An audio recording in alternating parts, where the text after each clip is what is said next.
പുതിയൊരു വീഡിയോയിലേക്ക് എല്ലാവർക്കും സ്വാഗതം. നിങ്ങൾ വിചാരിക്കുന്നുണ്ടൊക്കെ ഞാൻ ഇന്നലെ കാട്ടിൽ നിൽക്കുന്നില്ലേ?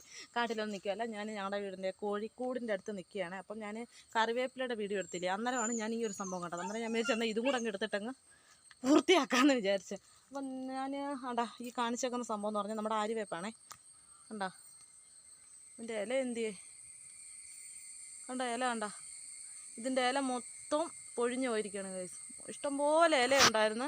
ഇത് നിറയെ ഇലയുള്ള ഒരു മരമായിരുന്നു. പക്ഷേ എന്തോ ചെയ്യാനാ, ഇവിടെ ഒരു ബിരുദം കയറി പണി തുടങ്ങിയതിന് ശേഷം മൊത്തത്തിൽ പോയി മൂടോടെ പോയി. ഇതിപ്പോൾ നല്ലപോലെ ഇല അങ്ങോട്ടാവും, അത് മൊത്തം പൊഴിഞ്ഞു പോകും. വീണ്ടും നല്ലപോലെ ഇല അങ്ങോട്ടാവും, മൊത്തം പൊഴിഞ്ഞു. അങ്ങനെ ഒരു ഇതായിട്ട് നിൽക്കുമോ, വരുമ്പോൾ ആ ഒരു രീതി നിൽക്കുമോ. അതിൻ്റെ കാരണക്കാരൻ്റെ താവളം കാണിച്ചു തരാം. അയ്യോ അയ്യോ അയ്യോ അയ്യോ അയ്യോ അയ്യോ കണ്ട, അതിൻ്റെ മൂട് കണ്ട, ഇതിൻ്റെ മൂട്ടി കുഴി കണ്ട. അപ്പം തുരപ്പം വന്ന് തുരന്നാണ് കേസ്. ഇതിൻ്റെ മൂട് മൊത്തത്തിൽ, ഇതിൻ്റെ വേര് മൊത്തത്തിൽ മാന്തി കടിച്ച് പറിച്ച് തിന്ന് മൊത്തത്തിൽ ഇത് മൂടോടെ പോവാണ്.